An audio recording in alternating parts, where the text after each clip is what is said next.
season of 2020. Great to have your company. Thanks to the Brewery Fresh Carlton Draft. We have got a massive show tonight. Sano Chilara to join us for the first time in 2020. It's always better when he is in the house. Yes. And one of the greats from the Melbourne Footy Club in an era where they were very close in the 80s and 90s. I'm knocking on the door. Todd Viney is here. You may be seeing him and hearing the voice of Mick Malloy, Sam Pang. He's back. How great is it? He's back, everyone. Thank you. Wow. Thanks for that spontaneous round of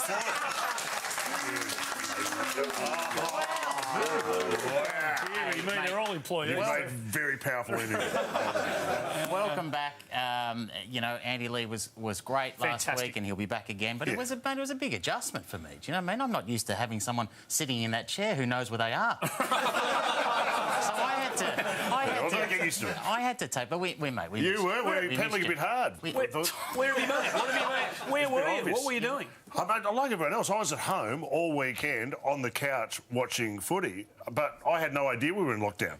I choose to do that. I got in a little trouble with the law. This is true. Yeah, really? Well, I ordered 20 buckets of KFC at the KFC to my house. Cops got wind of it, followed around, expecting to see a party. Just me. Good night in for Mickey. Did you happen to catch a show last week in the middle of it all? To be honest, honest opinion, or do you want a showbiz opinion? I'll tell you what I thought. I'll have the showbiz opinion.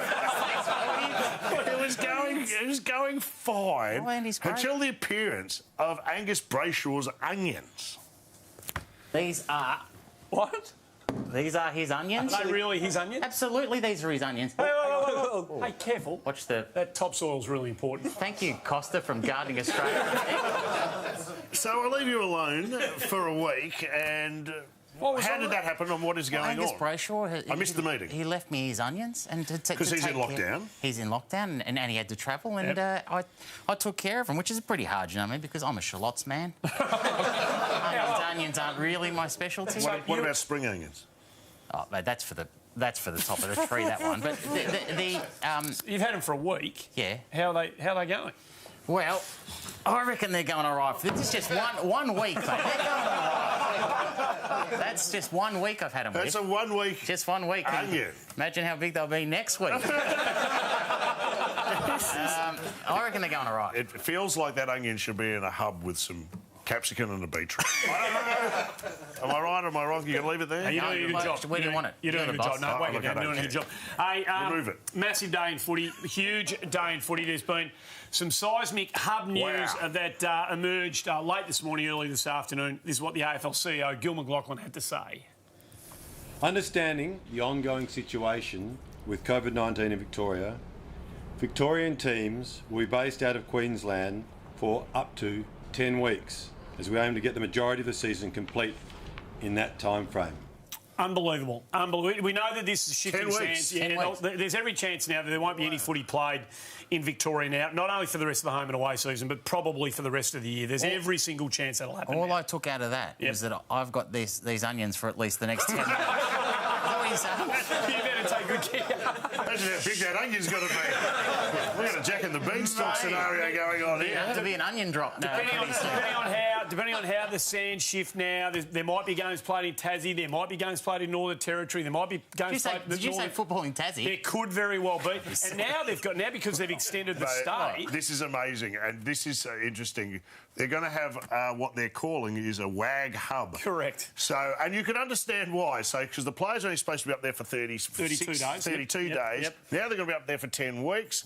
Only fair that the wives and partners come up. So they're going to have to quarantine for 2 weeks. So there's now what they call a WAG hub, which will house the WAGs. And I feel that should be a reality TV show. The Housewives of the AFL. Is that not... Would you not watch that? I would watch. Well, wow. If I'm up against us, I would. But it depends what it is. It sounds pretty good, though. Well, can I just say this? Yes. How do you think the players are feeling now? Because... Well, they'd be delighted, wouldn't they? Hang on. They'd be absolutely delighted. Well, a lot of the players have been saying, it's terrible up here. We're at the hub and we're missing our family and friends. And I remember them saying that as they loaded their surfboards and their golf clubs onto a bus. And I just wonder now if they're going, Yay! Here it comes. It's not our job to be cynical, but it's just, it's like, yes, they were going away, and it was, the company line would have been, it's going to be heavy, hard, but we'll do it for the game, and it's going to be tough to leave our family behind. Okay, cool, the families are coming up. Whoa. They say wearing a golf club. Straight away. So one of the things that Gil McLachlan mentioned today, as part of all of this, that families would come up with, that only serious relationships. Don't go saying you've just started going out with somebody and expect them to come up. Yeah, no, it's only proper serious relationships. They have to go to the Booty Call Hub, which is a separate hub. Like a conjugal visit hub. A conjugal visit hub. That's good. But hang on, a separate one. No, he's quite serious about this today, the CEO. Just stop for a second. Righto. So Gil McLachlan is saying that it has to be a serious relationship. It's true. What does he determine? What constitutes a serious relationship? Does he sit him down and have a chat? Does he have a question? Does he have a questionnaire? Well, I'm sure. Have you ever fought over the remote? Correct. That would be one. You two look like you're in love. Do you close the door when the other one's going to the bathroom? What else have you got? Would you fight over custody for a dog? Okay, maybe we do. That's a bit serious. Don't blame me, blame Gil. It's his questionnaire. All right. So some players we get the idea. That's pretty much That seems flawed. Really? Yeah. Right. Well, based on the you don't want to dive into this. Hub life would be great. I wish I was in a hub. Have you got any evidence? Have you got evidence so far on how Hub life's treating some players? Well, I don't think the players are coping, and 10 weeks seems excessive to me. I have serious worries and doubts over Harry Taylor and his mental health right now. It's been fantastic just being able to mix and get to know some of our other teammates. Just a little, I guess, it's a little bit more intangible, just how they sit at the table when they have dinner. Okay, get him out now. That guy is on the... He's got hub fever. I mean, what could you be... he's got a dose of the hub fever. I mean, what can you be worried about people sitting at a dining table? What can you be thinking about? I always watch how people eat with a knife and fork, so I'm the opposite to how you're supposed to do it. I think I hold the fork in the right hand. But, it's quite amazing the different contrast of how people hold a knife and fork. It's one thing I'm very, very, taken by. Right. 10 weeks, people. He's not going to make it. Come on. He's a great player, Harry Taylor. I just hope that he's been smart with his money, because post-career, I don't think a job in the media is waiting for him. That's just me. We're having a laugh. We're having a laugh. We're having a laugh. Anyway, good luck with the Hubs. Good luck to everyone. By the way, thank you to the players, to everyone. We keep playing the game, and you're putting it on. Even great performances like Richmond's Swans, which was one of the great games of all time. That brought the game into disrepute. Well, again, you're burying it. You've talked onions and hubs and wags and all the Harry Taylor and knives and forks. I didn't bring up the onions. You're a disgrace. You are a disgrace. Why? Because if Richmond were flying, you'd be all over Tiger. You'd be having bands coming out. There'd be balloons falling from the roof. You buried the lead. Carlton's back in the 8. You haven't mentioned it. You haven't bloody mentioned it so far. There's no need to scroll down. We don't know about the also-rans in the bottom half of the ladder. Just focus on the top half. The Blues are back in the 8. It's a good point, Murray, because it's July, and traditionally, if you're in the 8 in July, you play finals. It's very hard to get out. That 8 set, isn't it? Like, that's how, Pretty much. You'd be delighted. You made the 8, and it only took a pandemic. That's all it took. If only we'd all known. Oh, God. How long is this going to go on for? Lockdown's tough enough. We haven't been in there since 2013. So by the way, this season has a serious asterisk next to it if Carlton are in the 8. No, well, 2013, it's a reason to celebrate the fact that one of the great clubs... Is that the last time you were in the 8? Yeah, my word it was. Yeah. Do you remember what was going on in the world in 2013? Do you remember what was going on in the world the last time Carlton... I remember I was single. Well, I remember that. Well, that could have been the turn of the century. That could have been the last time Carlton wore caps. Wishing I was in a hub. What was going on in 2000? This is 2013. This is what's happening the last time Carlton were in the 8. Tony Abbott was 6 days away from becoming Prime Minister. Yeah. He could have eaten that onion. he loved eating up this. He could have eaten that whole. I love that. He could have eaten that. They were only up to Fast and Furious number 6. But that's how far back we're going. Matt Rowell was 12 years old. There you go, right, huh? There you go. Cade Simpson had only lost 114 games. Josh Bootsma hadn't sent a dick pic yet. I mean, this is... Josh Bootsma. This is how far... How old was Matt Rowell? Victorians could travel to Queensland. 12. 12. Do you reckon he was at his school uniform? He was wearing his pants really high? I reckon he was. Hey, one of the other remarkable things... That's a long time ago. One of the other remarkable things that happened this week, Riley O'Brien, young Adelaide ruckman, had a meltdown with his phone and he accidentally sent off his game notes via his social media forums. Idiot. And this bobbed up and it was much discussed. There's some really interesting stuff in it, talking about Nick Naitanui, his opponent that week, lazy and unfit. Wow. I'll have a field day getting the ball and marking it. And he really it's just giving ammo, isn't it? It's just loose. You shouldn't do it. It's unprofessional. He got what he deserved. It's unprofessional. Well, I mean, if your notes are out there, a lot of good they've done you over the years. I think that it's a bit rich coming from you. What's your point? Well, of course you're going to say that, considering your notes you sent today that were leaked today, or you sent them by mistake. Have a look at this. You've tweeted this out. Guy on your right is Andy. Sit beer. I don't know why you need to make a note for that one. I'm not even going to read that out. That's do all the heavy lifting again. Well, sad but true. Provide eye candy. Oh, you get the idea. Take it down. Take it down. I apologise and I deleted it immediately. It was just... Sack someone to keep everyone on their toes. Just sack someone at the end of the night to keep everyone on their toes. That's what you're going to do. Yes, they could be sitting at this desk. I'll tell you, it was a big talking point at the time, and Riley O'Brien sort of went public about the whole thing and then played a terrific game, the young fella. They got beaten. Nice moment. What did he do? What happened? Nice moment. At the end of the game, Nick Naitanui diffused the whole thing, came over and gave young Riley O'Brien a new phone. It was a nice moment. Yeah, it was a Samsung, so it was on fire by the time they got back. But it was a lovely moment.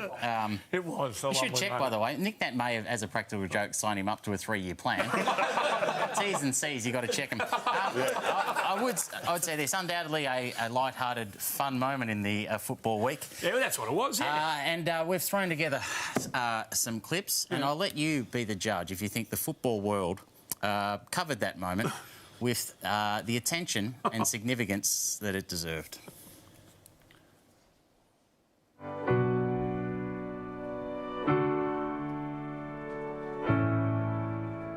The beaming smiles at the end of the game. This is great sportsmanship and something that I think everyone's going to really love. But this was an amazing moment. That's exactly what you want to see. He's happy there, Riley. He's had a look at a bit of a laugh going, how good is this? To be able to come over and give him a phone, I thought it was outstanding. I reckon that was brilliant. That's one of the best moments I've seen in the game for a long time. I love the end of the game. What an amazing human being. This is what we need in 2020. It has been an awful year for a number of reasons, and everyone watching that, you just can't help but smile and love that sportsmanship. You're 100% correct. It's great for the game. You get a great feeling about it.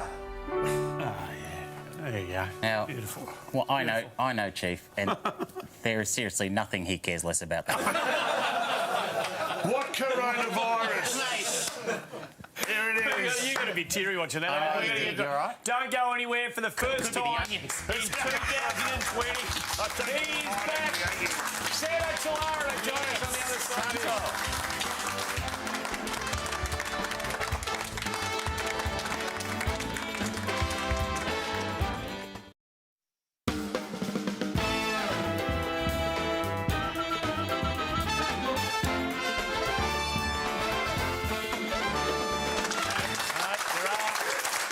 Some pubs in Australia that are still open. It comes up to the old Waka, southwest region of WA, about 2 hours from Perth. We have to go. There's no pubs open in Victoria. That's the closest open pub to Victoria. I'll see you there after the show.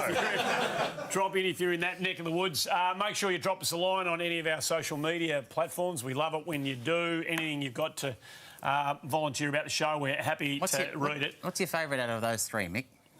I love a bit of bird life. You couldn't name those three. I could. From left to right, go on, what are they? That is my Facebook. Yep, one. And Instagram. And the middle one? Is the bird. Hey, Let's see what there's been a lot of Twitter. There's been a lot of action on the bird. Someone told me about you. A lot of action on the bird this week about last week's new segment, which paid tribute to Channel 7's own Brian Taylor, and the way he seamlessly incorporates his stories into the calling of the action.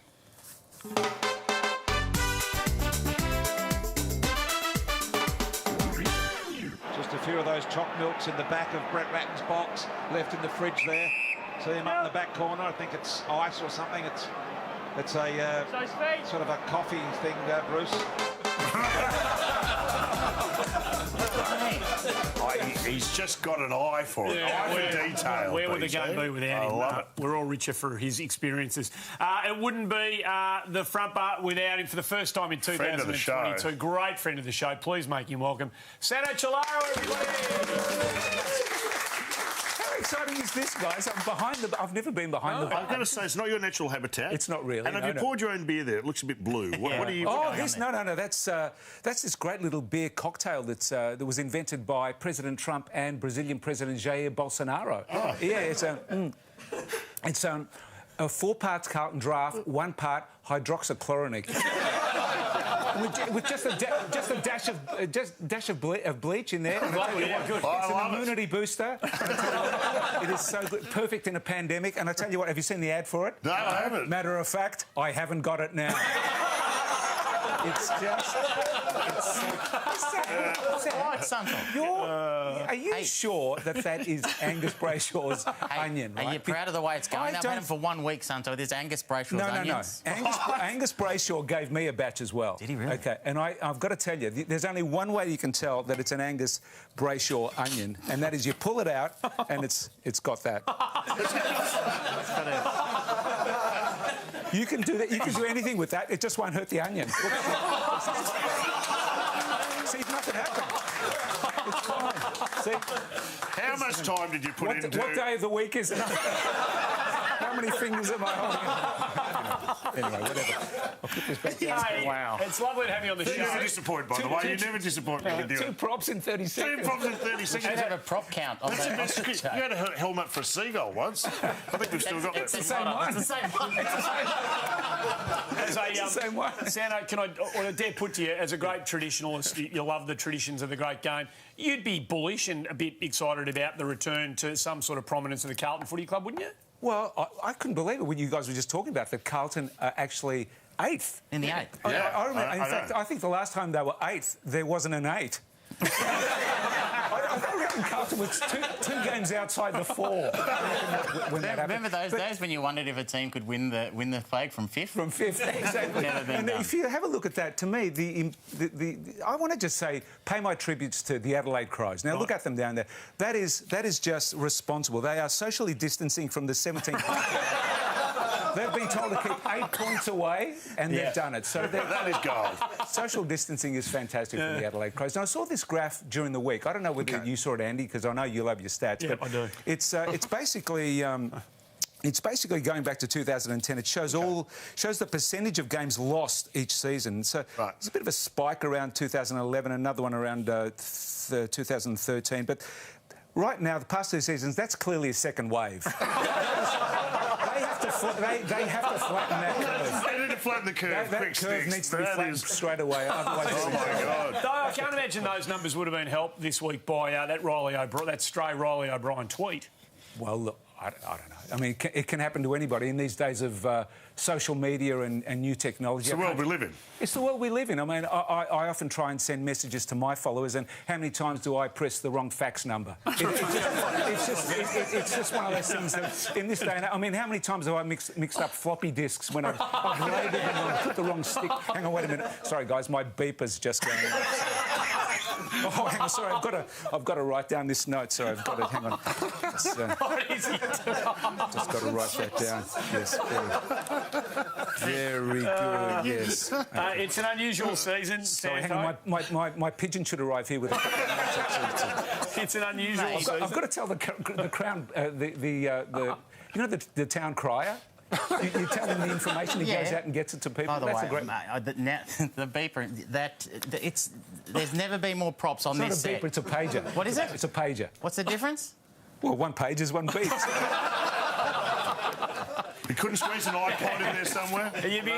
Are you bullish about the Pies? It's sort of an unusual season. Well, it is an unusual season, but I still reckon... It's an unusual segment. Put it that way. Not as unusual as Collingwood's season, though. Look, I reckon it was a great win against Hawthorn. I know Hawthorn was slightly... You know, they played slightly weird, but in an eventful year, you know, they really needed the win. You know, there's a spate of injuries, off-field dramas, 2 straight losses. In fact, if you took a look at the boys in the rooms, the cracks were really starting to show.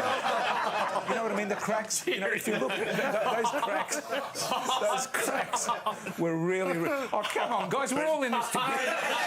We're all in this together. You know, I love how you seamlessly move from a pager joke to an ass crack joke. You just cover the ground. That is an all-Australian ass crack. And you know what? Yep. I reckon if he thinks he's going to go into media or coaching after he finishes, I reckon a trade. I reckon a plumber. That's what he should be doing. Still sidebottom, very important player for your footy team. I reckon 4 weeks was excessive, don't you reckon? Not really. Is that right, Eddie? Well, you're a Pie fan, you're allowed to say look, that. he was contrite, and he said, you know, he's going to do some community service, I think, over the next 12 months. I think he's picked up some security job at a quarantine hotel. So he's going to be doing his thing. He's got no experience in that, but he's overqualified already. Are you been a bit interested? Because Collingwood don't generally do a lot of travelling, and we're all being asked to move everywhere this year, and they've done their fair share, haven't they? Today they got told that they're after going from Sydney to Perth, they're going to have to go to Brisbane and everything like that. So when last week, I think they just finished their game against Hawthorn and then went straight off to Perth. They should be arriving tomorrow. I think they're on the Ruby Princess. So I think they didn't want to take any chances, so they're going that way. And but the thing is that that should be a hub. The Ruby Princess should play all the games instead of where they pay quoits. They should just play footy game there. But I think I reckon the bad. Are you distracted? It's been 2 minutes since we've had a prop. You know? I mean, I don't know. I've got Sam Kekovich's teeth down here. What about you, the Pies cardboard cutouts? I want to ask you about the cutouts because they're really prominent. I love the cutouts. I thought I was going to hate the cutouts, but I actually love them. And you know that the other states are paranoid when they won't even let Victorian cutouts cross the border. You know. And 3 of those cutouts are due in court this week, by the way. It actually did look like a police lineup, didn't it? They're mug shots, I'm telling you. Yeah, and you know the good thing about those ones, by the way, you cannot physically, you can't deface a Collingwood cutout. Because, I mean, think of it, the only way you can do it is to black out the teeth. And I'm sorry, you can't do that. They're already done. I've just got the monkey off the back. I was on my 99th Collingwood teeth joke, and I reckon I've just done my 100. You've done your 100.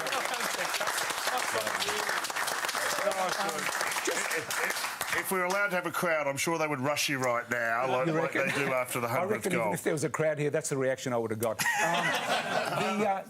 Finally, we've got to go on the COVID stuff, right? Yes. There are certain things now in COVID you just cannot say. Do you remember when Damien Hardwick at the start of the season, he and his team just got tested underneath Marvel Stadium, yes. and he got interviewed by a reporter outside, and this is what he said. How are you, Davey? How'd you go? I'm a little bit sensitive at the moment. A few tears came down. It was, it's all a positive. No, it's not. You can't say that. You can't say that it's a positive. That's the wrong thing to say. James Brayshaw, I was watching the Essendon North game, and he came up with this commentary as the ball was coming into the forward line. Simkin at the front's hands were good. Dumont sits it to a hot spot. No, you can't. Unless you have a certain postcode, you cannot say that. And I've got a couple of others. If you're a coach, unless you're wearing a mask, can you give a player a spray? I don't think you can do that. No, you can't. Are we allowed to mention Clarko's cluster? I don't think so. I don't think we can do it. Anyway, guys, I've got to go. I've had my phone off. I've had my phone on for about 15 minutes, and it's almost. It's got to be charged, so I've got to put it in the car. Good on yourself. Lovely to see you. Thanks for coming on. Great to see you. All the best. Go Pies. Absolutely magnificent. Don't drink it. On the other side of this, Todd Viney to join us next.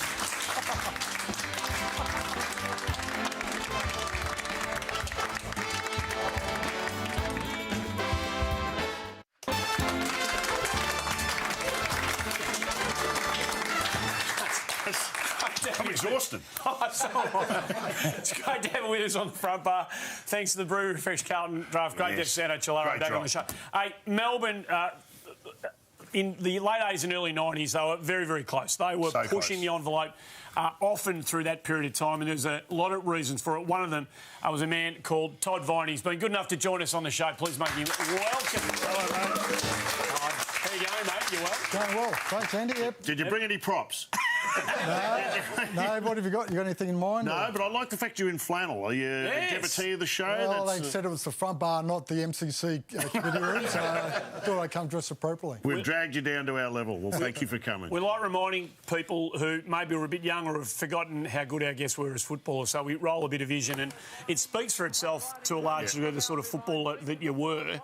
When you came over from South Australia, Melbourne was keen, obviously, but Essendon was pretty keen as well. What was it your decision to lean towards Melbourne? Yeah, well, you know, I'm that old that the draft wasn't in, so we were signed on the Form 4. So I had a couple of clubs, Melbourne, who'd been no good for a long period of time, and the Bombers, who had just won 2 flags in a row. So I had to make a bit of a choice, and got to spend a bit of time with Sheeds for over a period of time, and then got to know the Melbourne guys pretty well.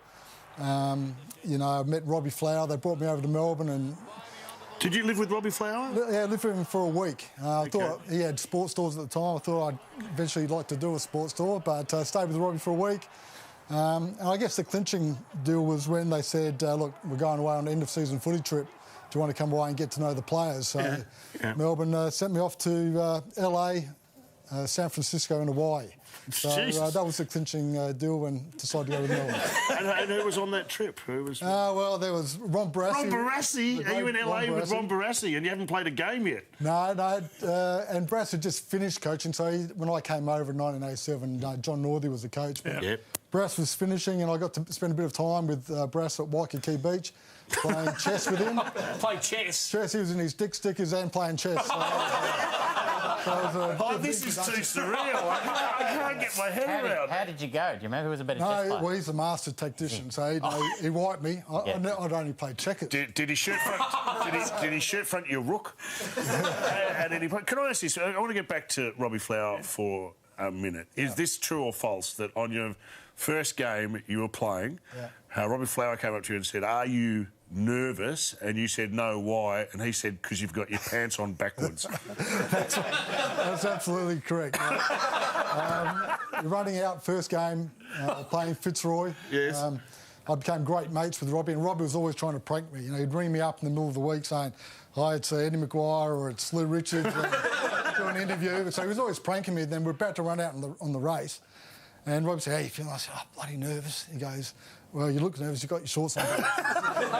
That's the old days. The fly in the front. Yeah. Can I say this? This is Robert Flower to me, and anyone who was old enough to see him play football. He's just one of the greatest players ever play the game. And I'm still astonished that there's not a statue of him up out the front of the MCG, especially given Melbourne's place at the MCG and the MCC. But I would have thought that would be a natural at some stage. Is there a push for that from the club? Well, do you know? If there isn't a push, there should be, because he was a superstar, and really, we've talked about it before, but the reason why I came to Melbourne was Robbie Flower. Once I'd spent a week with him at that time, he was just such a humble champion, so well respected in the competition, and then spending time with him, I said, I can't go anywhere else, and I ended up being best man in his second wedding. We became really close, only played 1 year together. And you had your pants on backwards then too, which was astonishing for So before we get back to your highlights, just want to know, coming over from the Sandford to the AFL, was it did you easily adapt? Or take a while? It took me a while, but at that stage, the SANFL was a really strong competition. You know, we had, my first year playing SANFL footy was, Jarmans, Kernahan, Bradley's, Peter Motley. It was a good level. It was a good level, Sandford was good. But it was still a step up. The physicality and the professionalism of VFL footy at the time was a step up. Yeah, we saw your highlights. We showed how great of a player you became. There wasn't a lot of high marking in the package that we showed, Todd, but if you needed to, you could get up. Do you know what I mean? Like when Nicky Winmar takes this over you, you can see here, you could get off the ground if you needed to. You remember that? I do. It was mark of the year. There's a statue. Have you got a photo of that at home anywhere? No, but I'm sure you're going to give me one. No. He should give you that car for 6 months of the year, given all the assistance you gave him. You got on well, Gary Lyon. You played with Gary, yeah, obviously. Played a lot of footy with Gary. So last year used to show clips from a little show called AFL Squadron, hosted by Gary, and I was told to put it away. Right, you were. But I found a clip when you were on. Would you mind if I... Oh, did you have to or not? I'm afraid I do. Oh, you would. Good morning, boys and girls, and welcome to the AFL Squadron Show. This morning we're very privileged to have as my special guest a teammate of mine, Todd Viney. Welcome, Todd. Thanks, Gary. Nice to be here. And just before I get talking to you, I'd like to officially welcome Kraft aboard as one of our major sponsors. Now, you look like a Kraft boy to me. Absolutely, Gary. Grown up on Kraft. Vegemite? Vegemite in the mornings on the toast, yep. Yeah, well, I had cheese and Vegemite sandwich before I play, actually. All right. Yeah. That's some good banter. No. When I see that clip, you know what I think? Oh, yeah. I can't help thinking about your hair. It was very, very lush. And beautiful. full of body and bounce. What was your secret? I think I just watched it then. It was too fluffy, I reckon. I didn't have much on it, Did you used to did you blow wave? You blow wave? No, that's just natural. Wow. Natural wave. It's beautiful. So silky. Astonishing hair. It's really silky. It's really... I used to wear a headband, which was... we'll get to that. We'll get to that. I thought you would too. Hey, can we go back to... as I said at the intro, you were part of some really good Melbourne teams that got close. Yeah. And this is one of the most famous days in modern footy history. Where were you, Todd, on the ground when this took place? I think you'll see me as Buckenara kicks. I'm just to the left, so I was trying to put him off. But that was my first year. You know, we hadn't played finals footy for 24 years, and in my first year I thought I was going to play in the grand final. Yeah. This is hard to watch. I haven't seen much of this vision before. This is... What was it like in that... What was it? Can you remember the feeling in the rooms? Northey... Northey came in and stared at Jimmy and said, "Don't you ever effing do that again, Jimmy." Yeah. And... Could Jimmy hear that over you blow drying your hair? It was a great year. Terrible way to finish, but so close, and then to be beaten. We also remember it. It's the most stunning... I was there that day, right on the side of that. Well, yeah, it's not about you. Did you... Just say... It's about Todd. That'll cost you. You have a good view? That was going straight through the hallway? No, I was right there. He didn't miss it. Bucky was an unbelievable player. Beautiful kick. He was the wrong man to have the ball, and then a 15-metre. What a punishment that was. Obviously disappointing that you didn't win in '87 the prelim and then go on and win the flag, because and it's a shame for lovers of a good acceptance speech. True. Because a long history of Melbourne captains. Very good at their victory speech. As the captain of the night, Danny Hughes. This is the night grand final. 1987 versus Essendon. Enjoy. It's bloody good to win anyway. It's just a proud moment to be up here. I'd like to say bad luck to Essendon. There's only one winner on the night, and it's us. Thanks very much. Now, it's a good country boy, Danny.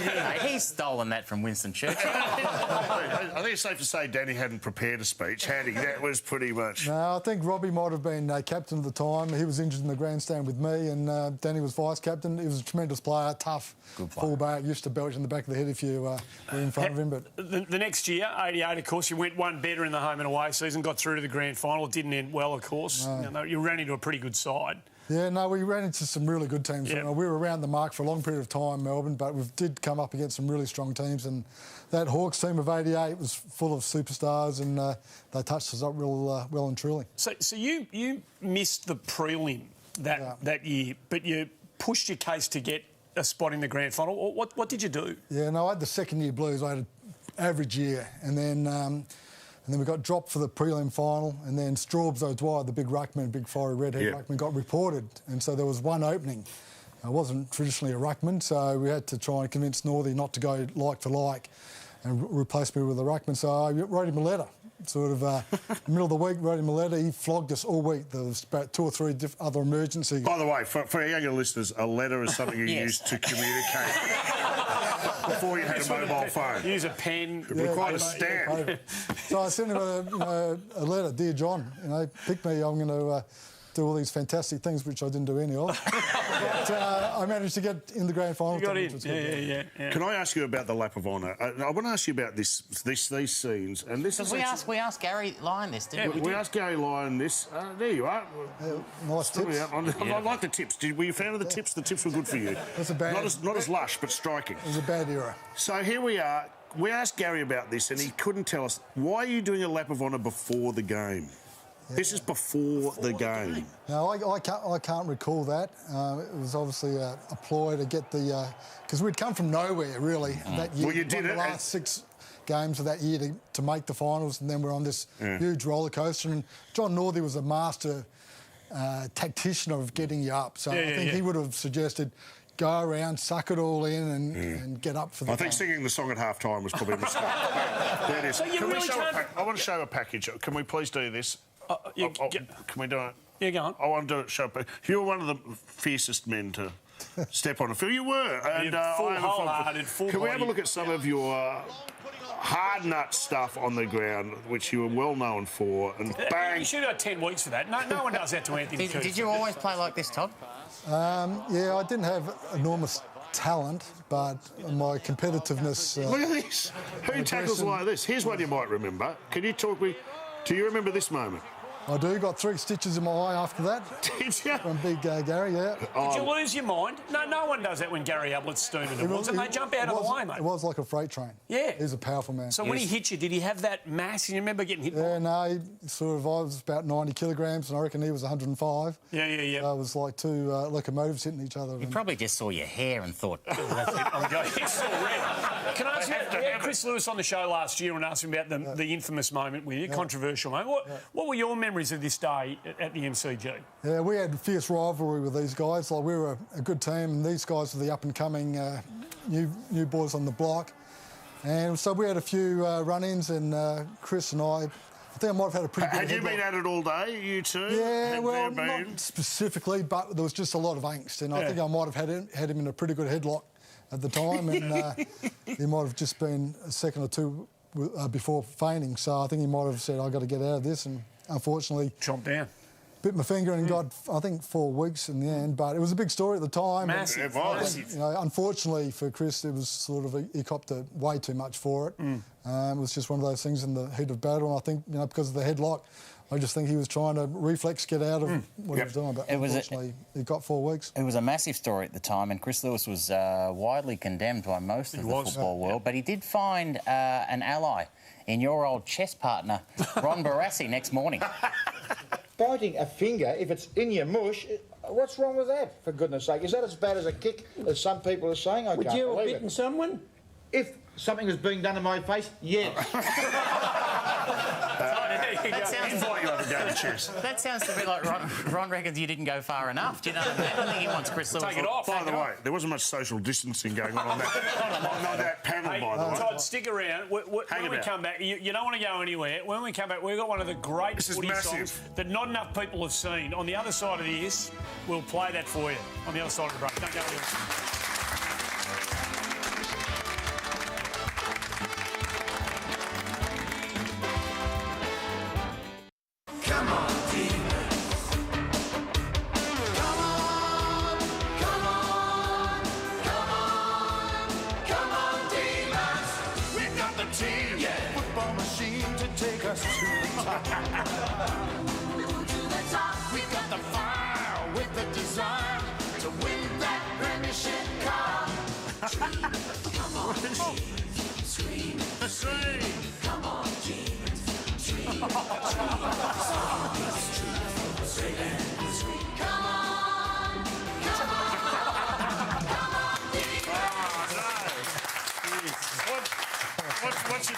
What's your favourite bit? I like the chopping the goalpost. That's amazing. Andy Lovell, his dad was a world champion wood chopper. Wood chopper.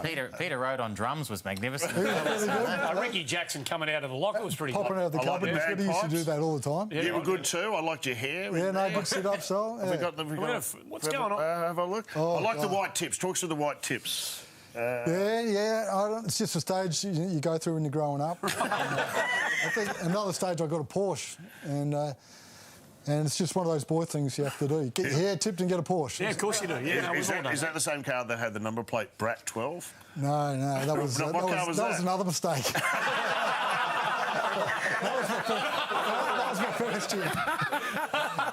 Listen, you're obsessed with his hair. Just I leave his hair alone, because he has beautiful hair. Yeah, you do. What, you think about growing it out again or not? Well, I've had a bit of an ISO cut, so this is recovery mode. Oh, yeah. So my son And why did you feel the need to rein it in with a headband? Well, I just couldn't see. And that's the famous story where we were playing and we had a lot of pretty boys.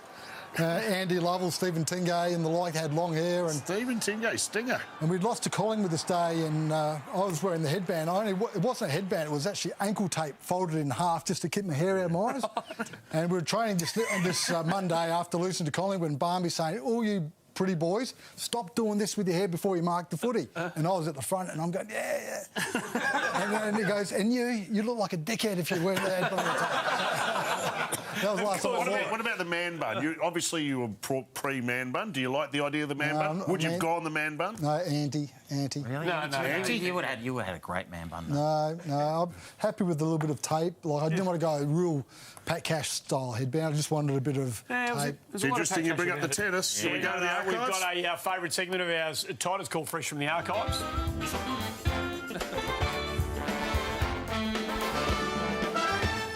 Todd, anyone who's watching football this year will remember when you resigned from football. Staggering. Shocking. At the height of your powers, resigned from football to take up a career coaching Mark Philippoussis at tennis. Viney, who will leave for Florida on Saturday, won't be joined by his wife Megan and son Jack until April, but can't wait to get to work on one of tennis's hottest prospects. I just think the long-term security that it offers them, if it all falls together, then I'm looking at doing this till 65, the age of Nick Bollettieri. So, just out of interest, Todd, how long did that last? 3 months. No, it was 6 months. 6 months. But did you not miss one game of football? No, well, we didn't make the finals in whatever year, 95. Yeah, because you were off coaching tennis. No, we didn't make the finals, and then I started working with Mark, and he got him up, and we beat the #1 player in the world, which was Pete Sampras. Then they asked me to go full-time with him. And then I decided to retire at that right old age of about 30, I reckon. Yeah. And I think I was vice-captain at the time and told Barmy that I was going to take off and live in Florida for the American summer and then Monte Carlo for the European summer. Yeah. Didn't have too much trouble convincing the wife at the time. Yeah. And then went away, travelled. Melbourne kept me on the list and then I had a run-in with the old man in about the second week away and things went downhill pretty quick. Oh, well, for 3 months at least you gave it a go. Can we talk about your tennis career? Yes, as a junior, obviously that's just not out of nowhere. You had a decision to make, but how good a junior tennis player were you, Todd? No, very good. Yeah. Very good. I was part of the Australian Institute of Sport tennis squad, so I left home in Adelaide at 16 to live at the Institute of Sport with guys like Darren Cahill and Peter Carter, who ended up going on to coach Roger Federer. Were you a baseliner? Did you rush the net? What was your... No, I was a bit... Darren Cahill used to call me cement hands because I had very hard hands, you know. I used to bash the hell out of the ball. I was before my time, really. Yeah. I'd fit in well now, but at the time it was certainly... I didn't have the craft. Right. I was too aggressive. Your tennis career, though, was well known to anyone who's following the football. So it always used to come up. And there was always a story about you and Boris Becker. Yeah. Can you tell us about that? Well, that was another mistake. Right, so the story of the Boris Becker story was I gave up tennis at the age of 18, started playing SANFL footy in Adelaide. Yes. A guy called Robert Odie was a commentator. Yep. A famous footy family, commentating on one of my first games, and this is a boy that's come back from playing the tennis circuits, played against Stefan Edberg, which is a true story. Yes. I didn't win that either. And then by the time I got over to Melbourne, Lou Richards basically interviewed one of my first interviews and said, and this is the boy that beat Boris Becker. And I didn't have the balls to say, that's not true. So I just went along with it for about 8 or 10 years. Yes, well, you did go along with it for 8 or 10 years because if you have a listen to this, it's pretty fair to say you didn't put an end to the rumour. Now, legend has it, of course, that you're a Boris Becker beater. Yeah, well, that's a few years ago now. I hate to face the big serve now, but yeah, a long time ago there. You can sense your hesitation there. You don't know what to do, I was going to say, Todd, in your defence, it seems pretty vague, but in your defence, it is very hard to remember details of something that didn't happen. It's true. It got to the point, I was great mates with Darren Cahill, and he'd get me the inner sanctum passes when he was playing the Australian Open.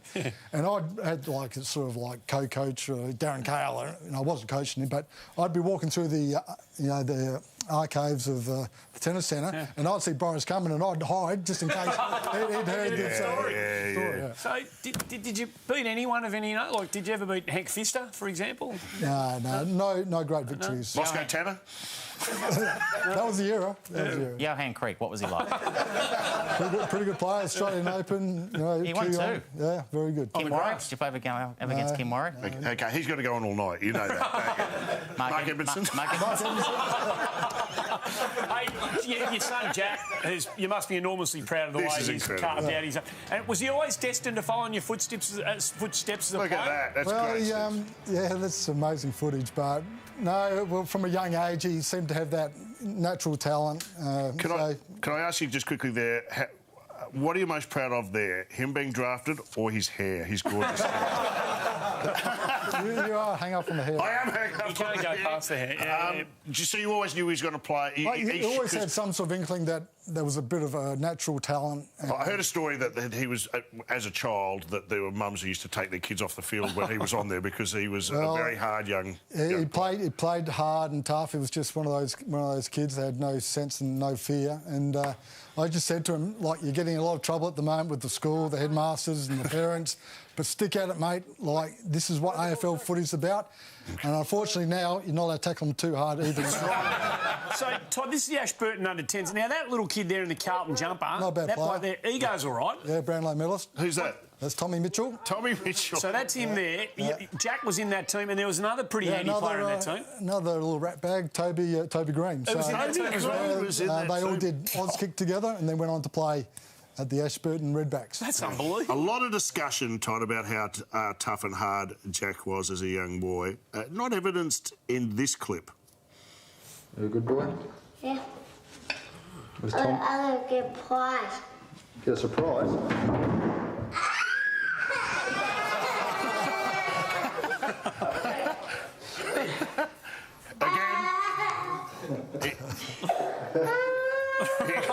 His hair seems okay. That's all right. Seriously, it's amazing what you do in front of a camera. I brought it up opposite to that. I love how you finished chopping the tomato too, by the way. That was really... It'll go well with this onion at some point. I wanted to... it must be great to see Andy again.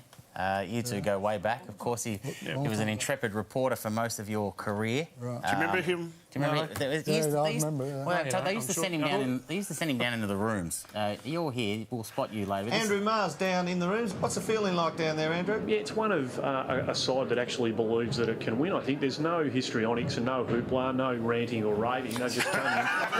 Greg Hutchison took them into the room, had about a 2 or 3 minute chat to them. There you are, Todd. Look, I'll get in before Mick and just say your pubic hair is amazing.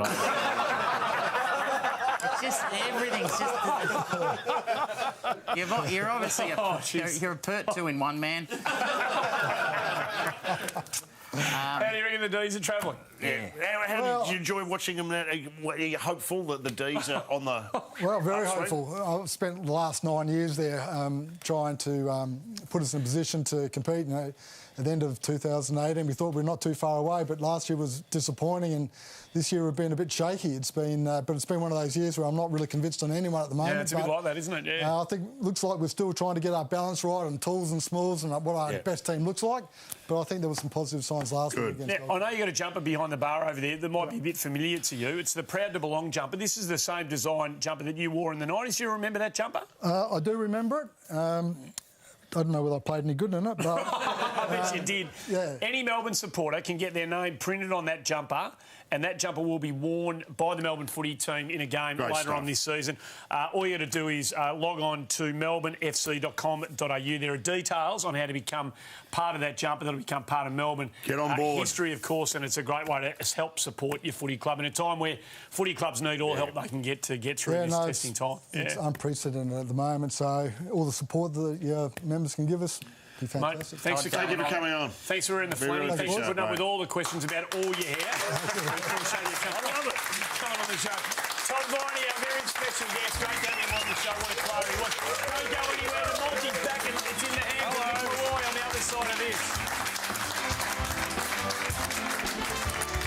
Thanks, mate.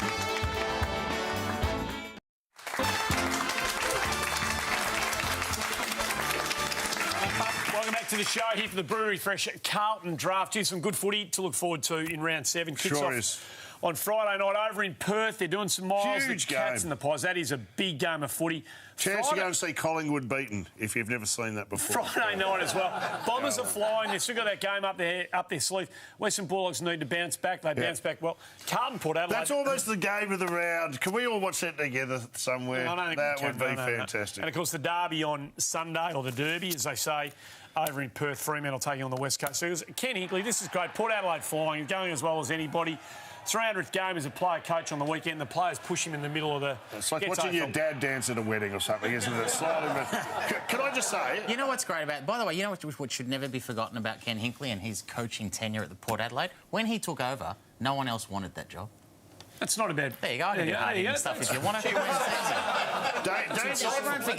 Everyone forgets it. Danger signs there. When you see a relationship between coach and team like that, I start to worry because that's generally the start of something pretty special. Gee, look at you two, bringing in some real football acumen. Who would have thought that you two would actually get a little bit serious? Oh, don't worry. There's some fart humour coming down the pipe. It's not far away. And you know that can only mean one thing. Right, here we go. Well, you were a disaster last year. Won it last week, one leg. You should be ashamed of yourself. We had 4 Carlton legs, so Carlton, we just got the wrong bits and pieces. Well, there we go. Listen up. First leg. We're watching the Giants on the weekend. I noticed Stephen Coniglio has an unusual goal-kicking routine. Have a look at the preparation. It's a bit over the top. Grass in the air, touch, touch, touch. Hand, grab down. Here we go. Look at it again in slow motion. He's really having a crack here. Here it is, all over. You see it? I'd like to wager after a game and a win, he likes to celebrate like this.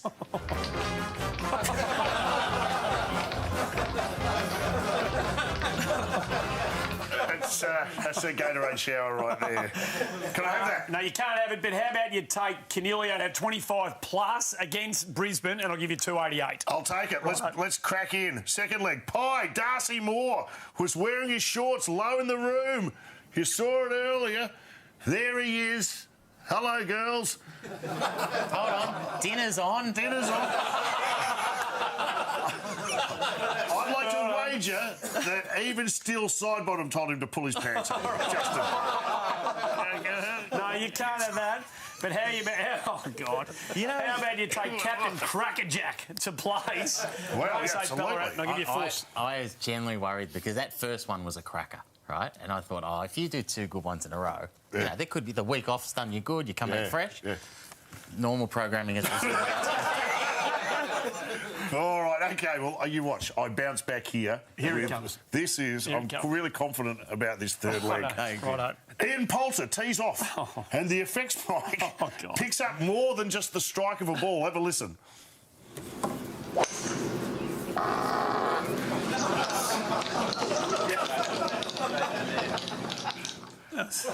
I'd like to wager at that moment, after that drive, every marshal on course put up one of these.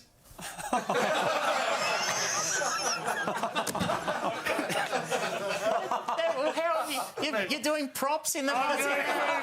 Sandro got me all excited. Can't I have that? No, you can't have that. I'd like to wager he practiced that on the farting range. No, you can't have that. I'd like to wager he sliced that fart to the right. I'd like to wager that fart took a divot. You can't have that. I'd like to wager that his caddy, instead of saying 4, said 4. You can't.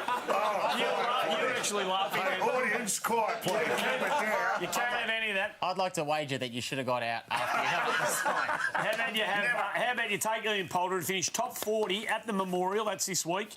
Muirfield Village, and I'll give you $2.40. What do you reckon? I liked all those jokes. Yes, I'll take that. All right, is it time to boot it home already? Yes, it is. We're already there. I feel like we're only just getting started.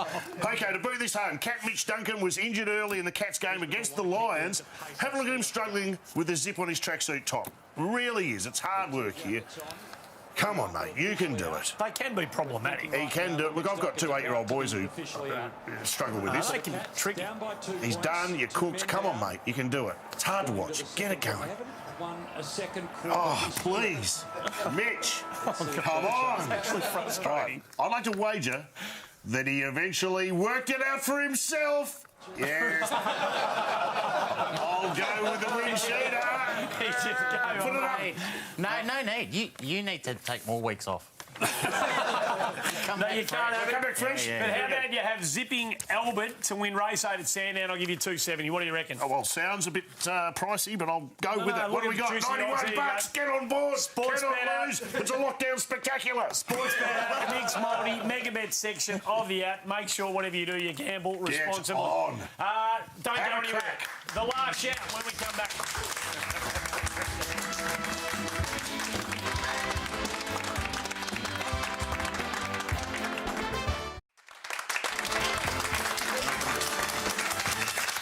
Welcome back to the show. Time for the last shout. Thanks to the Brewery Fresh Carlton Draft. And it's over to you, Samuel. You've got the last shout this week. Absolutely. There's been plenty of talk this week about how the game's been boring and hard to watch, but there is lots of evidence to suggest that the game has never been more exciting. We all love goal kickers. Oh, they bring you through the gates. That's why you go to the gates. That's why, and let's check the Coleman at the moment. You know what I mean? There it goes. That is after 6 weeks, right? Tom Papley on 13, averaging just over 2 goals a game. I'm not sure that they'll catch him. I've got to say, I was there the day I saw Tom Lynch kick 2. It's not often these guys you see a guy kick a bag. No. Boys. And if it was in these different times, you would have stormed the field. You would have run under the field. No, well done to them all. Would have run home. Would have been good. Oh, so can I just say thank you to my on-air partner at Triple M for Kennedy Malloy, Jane Kennedy, who crocheted me. She knitted that for you. Well, it's not knitted; it's crocheted. Don't you know anything about the about the style? Has she been crocheting for long? Andy Marr. I like where this is going. Mari, that is comedy royalty in this country that you're talking about. Did she do that? Did she do that with the lights off? Mate. Oh, Jane, I apologise. What is it? I love Jane. No, it's a neck. It's it's to cover your neck. A neck warmer. What, for a rhinoceros? How big is it? Don't encourage him. Don't encourage him.